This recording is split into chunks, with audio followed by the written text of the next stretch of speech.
ಅಡುಗೆ ಮನೆಯ stainless steel sync ಸ್ವಚ್ಛ ಮಾಡಲು ಇಲ್ಲಿದೆ ಸಿಂಪಲ್ ಟಿಪ್ಸ್. ನೀವು ಟ್ರೈ ಮಾಡಿ ನೋಡಿ.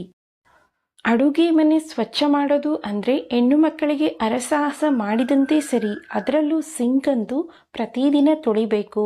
ಅಷ್ಟು ತೊಳೆದ್ರೂ ಸ್ಟೇನ್ಲೆಸ್ ಸ್ಟೀಲ್ ಸಿಂಕ್ ಬಣ್ಣ ಮಾಸಿದಂತೆ ಮಸುಕಾಗಿರುತ್ತೆ. ಇದನ್ನು ಗಾಜಿನಂತೆ ಹೊಳೆಯಲು ಮಾಡಲು ಈ ಟಿಪ್ಸ್ಗಳನ್ನು ಅನುಸರಿಸಿ. ಇದು ವರ್ಕೌಟ್ ಆಗೋದು ಪಕ್ಕಾ.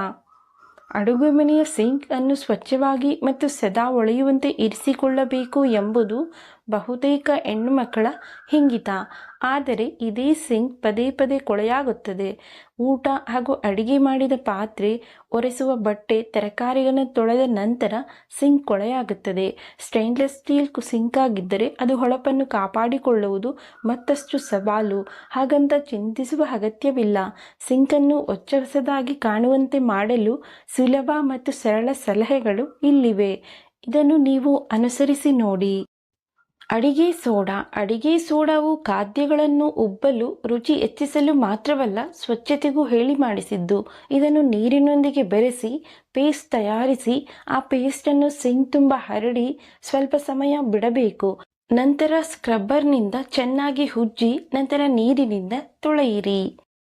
Dish soap delight. ನಿಮ್ಮ ಸಿಂಕು ಅಷ್ಟೊಂದು ಗಲೀಜಾಗಿಲ್ಲದಿದ್ದರೆ ಡಿಶ್ ಸೋಪನ್ನು ಬಳಸಬಹುದು. ಸ್ವಲ್ಪ ಡಿಶ್ ಸೋಪನ್ನು ಸಿಂಕಿಗೆ ಸುರಿದು ಸ್ಪಾಂಜಿನಿಂದ ಸ್ಕ್ರಬ್ ಮಾಡಬೇಕು. ನಿಯಮಿತವಾಗಿ ಹೀಗೆ ಮಾಡುವುದರಿಂದ ಸಿಂಕ್ ಸುಂದರವಾಗಿರುತ್ತದೆ.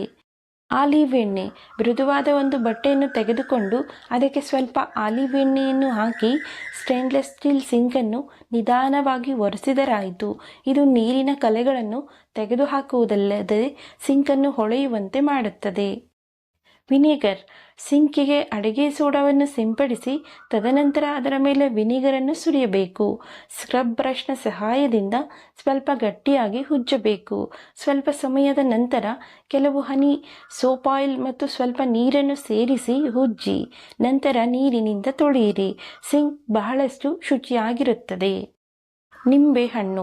ಒಂದು ನಿಂಬೆಹಣ್ಣು ಅರ್ಧ ಭಾಗ ಮಾಡಿ ಅದರ ಮೇಲೆ ಸ್ವಲ್ಪ ಅಡಿಗೆ ಸೋಡಾ ಸಿಂಪಡಿಸಿ ಇದರಿಂದ ಸಿಂಕ್ನ ಎಲ್ಲ ಭಾಗವನ್ನು ಚೆನ್ನಾಗಿ ಉಜ್ಜಿ ಕೆಲವು ನಿಮಿಷಗಳ ನಂತರ ತೊಳೆಯಿರಿ. ಇದರಿಂದ ಉತ್ತಮ ಫಲಿತಾಂಶ ಸಿಗಲಿದೆ.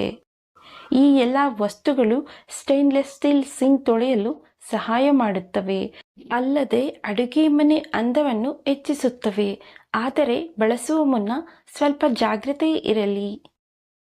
ಆತ್ಮೀಯರೇ, ಈ ಮಾಹಿತಿ ನಿಮಗೆ ಇಷ್ಟ ಆಗಿದ್ರೆ ವಿಡಿಯೋಗೊಂದು ಲೈಕ್ ಮಾಡಿ, ಹಾಗೆ ನಮ್ಮ ಚಾನೆಲ್ ಸಬ್ಸ್ಕ್ರೈಬ್ ಮಾಡಿ, ಶೇರ್ ಮಾಡಿ. ಮತ್ತೊಂದು ವಿಷಯದೊಂದಿಗೆ ಪುನಃ ಭೇಟಿಯಾಗೋಣ. ನಿಮ್ಮ ಅಮೂಲ್ಯ ಸಮಯ ನೀಡಿದ್ದಕ್ಕಾಗಿ ಧನ್ಯವಾದಗಳು. ನಮಸ್ಕಾರ.